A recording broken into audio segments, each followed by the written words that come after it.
इस वीडियो में हम टेम्परेचर एंड फीवर के बारे में देखने वाले हैं। सबसे पहले टेम्परेचर देखते हैं। तो the body temperature it refers to the temperature of the viscera and tissues of the body. तो जो हमारे बॉडी के विसराज हैं और जो टिश्यूज़ हैं उनका जब हम टेम्परेचर नापेंगे तो उसे हम बॉडी टेम्परेचर कहेंगे। टेम्परेचर को हम पहले से पढ़ते हुए आते हैं और बिल्कुल एक ईजी डेफिनेशन है जिसे कहते हैं hotness and coldness of body. तो बिल्कुल सिंपली हम ये कह सकते हैं कि temperature is hotness and coldness of body, यानी हमारी बॉडी जो है कितनी हॉट है या कितनी कोल्ड है, इसको जब हम मेज़र करते हैं और इसको जब हम देखेंगे तो हम उसे बोलेंगे बॉडी टेम्परेचर। और डिफाइन हम इसे ऐसे कह सकते हैं कि the body temperature it refers to the temperature of viscera and tissues of the body. अब इसको हमें नॉर्मल लेवल पे रखना है। हम जानते हैं कि हमारी बॉडी में होम्योस्टैटिस होता है, तो जो भी चीज़ें हैं वो एक नॉर्मल लेवल पर रहती हैं। तो यहाँ पर भी यही होगा कि हम इसे नॉर्मल लेवल पर मेंटेन करके रखना है टेम्परेचर को। और ये बैलेंस किस तरीके से बनेगा, हीट गेन और हीट लॉस। तो कुछ ऐसे चीज़ें होंगी जिससे हीट का लॉस होने वाला है और कुछ ऐसी चीज़ें होंगी जिससे हीट का गेन होने वाला है।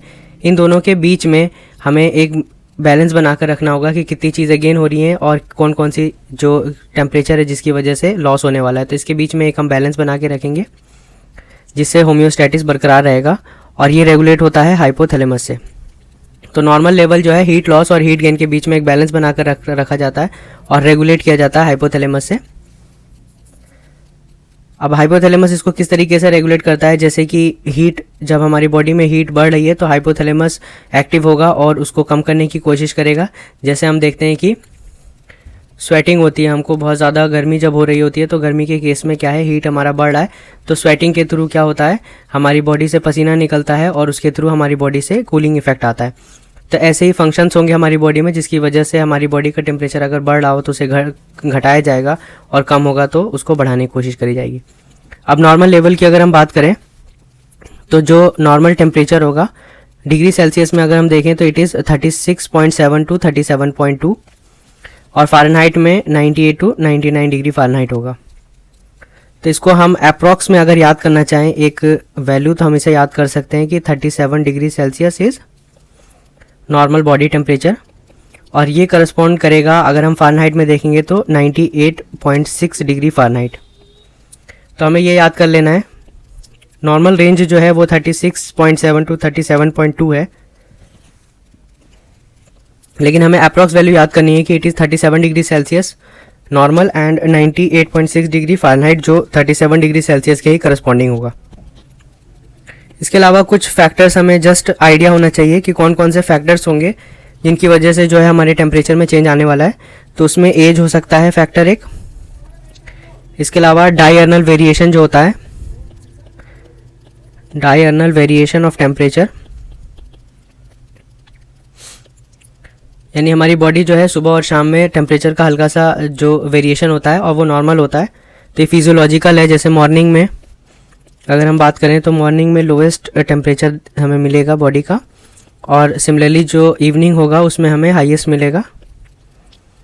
और ये जो चेंज आ रहा है हमारे टेम्परेचर में सुबह और शाम में, इसको हम डायर्नल वेरिएशन कहते हैं। इसके अलावा एक्सरसाइज से भी टेम्परेचर में चेंज आता है। तो हम जानते हैं जब एक्सरसाइज करते हैं तो बॉडी में हीट बढ़ जाती है। सिमिलरली हार्मोन्स की वजह से, स्ट्रेस की वजह से और ड्रग्स की वजह से भी टेम्परेचर में चेंजेस आते हैं। तो कुछ फैक्टर्स कौन कौन से हो गए, एज, डायर्नल वेरिएशन, इसके अलावा exercise, hormones, stress and drugs. अब आते हैं फीवर पे। तो हमने नॉर्मल टेम्परेचर की तो बात कर ली है, अब हम फीवर पर आ रहे हैं। तो फीवर क्या है, फीवर को हम पायरेक्सिया भी बोलते हैं। It is rise above the maximum normal temperature. तो जो हमने नॉर्मल टेम्परेचर का एक रेंज देखा था उसमें जो हाईएस्ट है यानी मैक्सिमम जो है अगर उसे राइज कर जाता है तो हम इसको फीवर बोलेंगे। सिंपली हम इसे कह सकते हैं कि it is elevation of body temperature. तो अगर जो बॉडी टेम्परेचर नॉर्मली होना चाहिए उससे एलिवेट कर जाता है, ऊपर हो जाता है, तो हम इसको फीवर बोलते हैं। तो हम जानते हैं कि फीवर में जो हमारा टेम्परेचर होता है वो बढ़ जाता है। अब टेम्परेचर को नापने के लिए जो हम यूज़ करते हैं उसे कहते हैं थर्मोमीटर।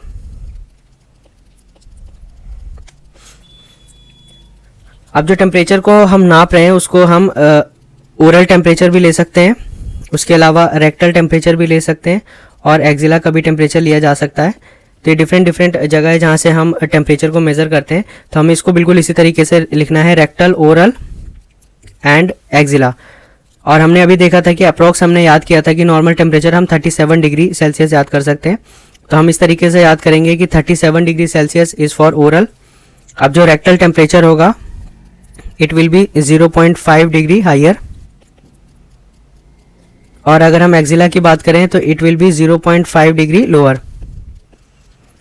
तो हमें ऐसे ही याद करना है कि 37 डिग्री सेल्सियस जो है वो नॉर्मल टेम्परेचर होगा। लेकिन अगर हम रेक्टल, ओरल और एक्सिलरी जगह की बात करें, जगह के हिसाब से, प्लेस के हिसाब से, तो इसमें हल्का हल्का चेंज है। तो हमें ओरल के लिए 37 डिग्री सेल्सियस ही याद कर लेना है। रेक्टल इज 0.5 डिग्री हायर और एक्सिलरी इज 0.5 डिग्री लोअर। अब जो डिफरेंट बुक्स हैं उनमें थोड़ा थोड़ा डिफरेंस दिया हुआ है, लेकिन अगर हम इसको याद कर लेते हैं तो याद करना ईजी होगा। तो इस वजह से हम ये वाला पॉइंट याद कर रहे हैं कि ओरल और रेक्टल, ये भी बुक्स में ऐसा ही दिया हुआ है। तो हम ये वाला अगर वैल्यू याद करते हैं तो हमारे लिए ये वैल्यू याद करना ईजी होता है। तो हम ये याद करेंगे कि rectal, oral and axillary, oral will be 37 degree Celsius, उससे 0.5 डिग्री हायर अगर हम जाते हैं तो रेक्टल टेम्परेचर में मिल जाएगा, और अगर 0.5 डिग्री लोअर जाते हैं तो हमें एक्सिलरी टेम्परेचर मिल जाएगा। अब हम टाइप्स ऑफ फीवर देख रहे हैं। तो सबसे पहला है कॉन्टिन्यूअस फीवर। इसमें क्या है, the temperature remains above normal through out the day. तो फर्स्ट पॉइंट हमें देखने को मिलेगा कि it remains above the normal through out the day, यानी पूरे दिन की अगर हम बात करें तो नॉर्मल से अबव हमें मिल रहा है। और सेकंड पॉइंट हम देख रहे हैं, does not fluctuate more than 1 degree Celsius in 24 hours. तो अगर हम टेम्परेचर का फ्लक्चुएशन की बात करेंगे कि कितना टेम्परेचर इधर उधर हो रहा है, तो हम देखेंगे कि 1 डिग्री सेल्सियस से ज़्यादा फ्लक्चुएशन नहीं मिलेगा। अब कहीं कहीं ये जो वैल्यू है 1 डिग्री सेल्सियस की जगह बुक्स में 0.6 डिग्री सेल्सियस भी दी हुई है, लेकिन अभी हम यहाँ पर 1 डिग्री सेल्सियस लेके चल रहे हैं। आप ध्यान में रख लीजिए कि 0.6 डिग्री सेल्सियस भी कहीं कहीं फ्लक्चुएशन दिया हुआ है। तो हम यहाँ पे देखेंगे 2 पॉइंट्स हमें देखने को मिले। पहला, जब भी हम इसे नापेंगे, फीवर को हम देखेंगे तो वैल्यू जो होगी वो अब नॉर्मल होगी। और सेकेंड, हम देख रहे हैं कि जो फ्लक्चुएशन होगा फीवर में वो 1 डिग्री सेल्सियस से ज़्यादा नहीं होने वाला है। इस केस में हम इसे कॉन्टिन्यूस फीवर कहेंगे।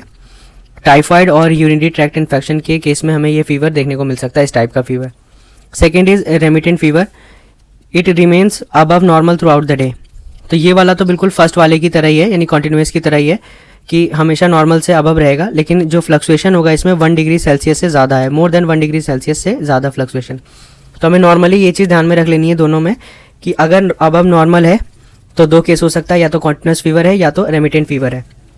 और अगर फ्लक्चुएशन 1 डिग्री सेल्सियस से कम है तो ये कॉन्टिन्यूस फीवर होगा, और 1 डिग्री सेल्सियस से ज़्यादा है तो रेमिटेंट फीवर होगा। अब हम थर्ड आ रहे हैं जिसे कहते हैं इंटरमिटेंट फीवर, जैसा नाम से हमें पता लग रहा है। तो the temperature is present only for some hours in a day and remits to normal, यानी कुछ टाइम के लिए हमें टेम्परेचर बढ़ा हुआ मिलेगा, फीवर होगा सम टाइम। तो कुछ टाइम के लिए हमें fever for some time fever मिलेगा, और उसके बाद से ये रिमिट कर जाएगा, नॉर्मल वैल्यू पर आ जाएगा, जैसे हमें ये मलेरिया और कालाजार के केस में ये देखने को मिल सकता है। तो हमने यहाँ पर 3 देखे। अगर हमेशा ही नॉर्मल से अबव मिल रहा है तो कॉन्टिन्यूस और रिमिटेंट हो सकता है।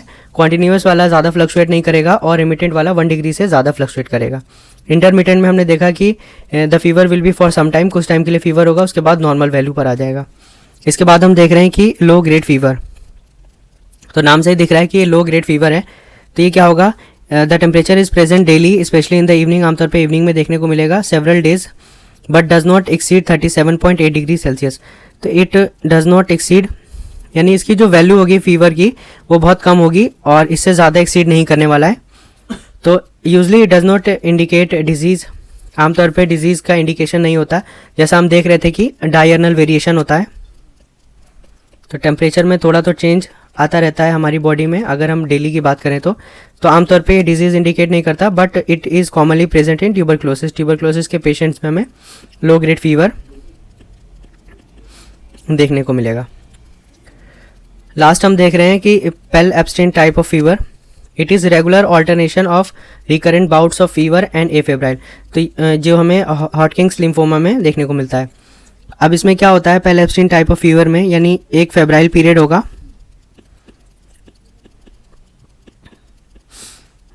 इसके बाद से क्या होने वाला है, एक ए फेब्राइल पीरियड आएगा, उसके बाद अगेन ये साइकिल चालू होगी, ए फेब्राइल के बाद फिर फेब्राइल पीरियड आएगा। तो यहाँ पर क्या है, रिकरेंट ऑल्टरनेशंस है, फेब्राइल पीरियड है, फिर ए फेब्राइल है, फिर फेब्राइल है। तो इस तरीके से ऑल्टरनेशन जो हो रहे हैं इसको हम पहले एब्सेंट टाइप ऑफ फीवर कहते हैं। तो अब ये जो पीरियड होते हैं ये कितने होते हैं, कितने टाइम के होते हैं, इस पर डिफरेंट बुक्स में अलग अलग लिखा हुआ है। कहीं कहीं लिखा हुआ है 1 से 2 वीक तक, कहीं 1 वीक लिखा हुआ है, कहीं 4 to 5 डेज लिखा हुआ है, 9 डेज भी कहीं कहीं लिखा हुआ है। तो नॉर्मल हम देखेंगे कि ये फ्लक्चुएशन है, कहीं 1 वीक लिखा हुआ है, कहीं 9 डेज लिखा हुआ है।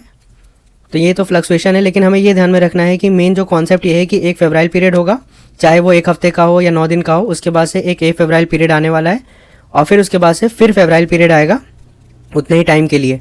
तो इसको हम पहले एब्सेंट टाइप ऑफ फीवर कहेंगे। तो हमने यहाँ पर टाइप्स ऑफ फीवर में क्या क्या देखा, एक था continuous fever,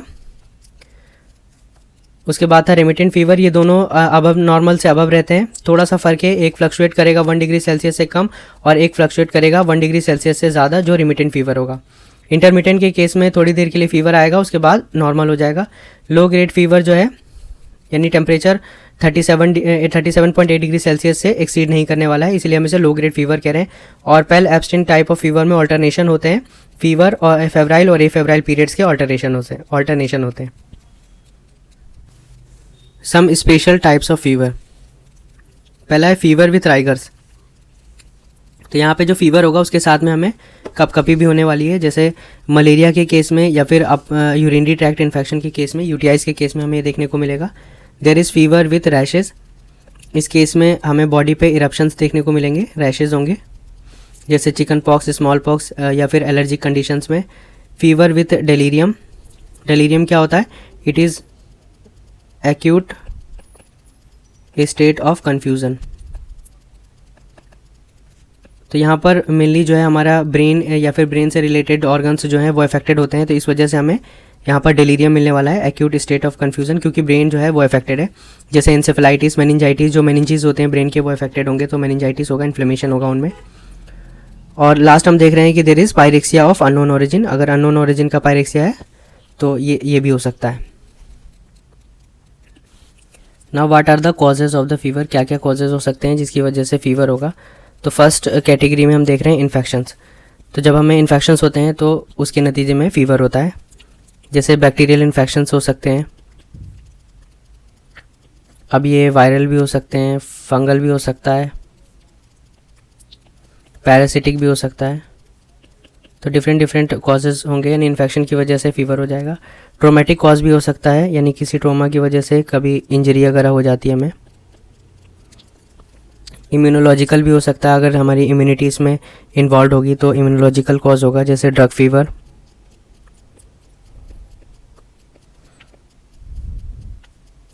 rheumatoid arthritis,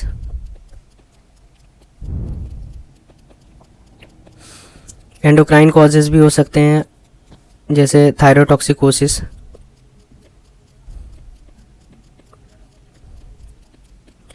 metabolic causes हो सकते हैं, जैसे gout, acidosis and dehydration. Haematological causes हो सकते हैं, हीमोलिटिक अगर हीमोलिसिस हो रहा है तो भी यहाँ पर फीवर हो सकता है। अदर कॉजेज़ भी हो सकते हैं, जैसे हीट स्ट्रोक के केस में। तो यहाँ पर कुछ कॉजेज़ हो गए जिसकी वजह से हमें फीवर हो सकता है। Next is what is hyper pyrexia. तो जैसा नाम से हम देख रहे हैं कि हाइपर है, यानी पायरेक्सिया जो है वो हाइपर हो चुका है, बहुत ज़्यादा हो रखा है। तो hyperpyrexia is said to occur when the body temperature is more than 105 degree Fahrenheit. तो 105 डिग्री फ़ारेनहाइट से अगर एक्सीड कर जाता है हमारा टेम्परेचर तो हम इसको हाइपर पायरेक्सिया बोलेंगे। इसके कुछ कॉजेज़ हो सकते हैं, जैसे tetanus, malaria, septicaemia, heat stroke. अब इसके अगर हम अपोजिट देखते हैं तो हाइपोथर्मिया होगा, that means it is decrease body temperature. तो पहले हम देख रहे थे कि बॉडी टेम्परेचर ज़्यादा हो गया था बहुत, तो अगर बॉडी टेम्परेचर डिक्रीज़ कर जाता है तो ये भी प्रॉब्लम हो सकती है कि बॉडी टेम्परेचर जो हमारा कम हो जाए। तो इसके क्या क्या कॉजेज़ हो सकते हैं, जैसे हाइपोथायरॉयडिज्म। तो जैसा हम देख रहे हैं कि थायराइड जो है वो कम होता है, तो हाइपोथायरॉयडिज्म। अल्कोहलिक इंटॉक्सिकेशन, इसके अलावा अगर पॉइजनिंग हो जाए, जैसे बार्बिचुरेट पॉइजनिंग हो जाए, और एक्सपोजर टू कोल्ड। तो अगर कोल्ड से एक्सपोजर होता है इस केस में भी हाइपोथर्मिया था। हमने पीछे ये देखा था कि अगर हीट स्ट्रोक होता है तो फीवर हो जाता है, लेकिन यहाँ पर इसके अपोजिट है कि अगर हमारा एक्सपोजर कोल्ड से होता है तो इस केस में क्या होने वाला है, टेम्परेचर डिक्रीज कर जाएगा, जिसको हम हाइपोथर्मिया बोलेंगे। अब इससे रिलेटेड हम last topic benefits and harmful effect देखते हैं। बेनिफिट में क्या होने वाला है कि दीज एक्टिवेट टी सेल्स, हमारे जो टी सेल्स होते हैं इनको एक्टिवेट करेंगे, और क्योंकि टी सेल्स का रिलेशन हमारी इम्यूनिटी से होता है तो these will enhance our defence mechanism. तो जो हमारे लड़ने की जो ताकत है, जो डिफेंस मैकेनिज्म है, उसको ये इन्हेंस कर देंगे। तो फीवर के केस में ये सब इन्हेंस होने आने वाला है। और अगर हम हार्मफुल इफेक्ट्स की बात करें तो हाइपर कैटाबोलिज्म हो जाता है, तो जिस केस में नाइट्रोजन वेस्टेज और वेट लॉस होने वाला है। तो हाइपर कैटाबोलिज्म का मतलब क्या होगा, हम यहाँ पर देखेंगे कि हमारी जो एनर्जी का एक्सपेंडिचर होगा,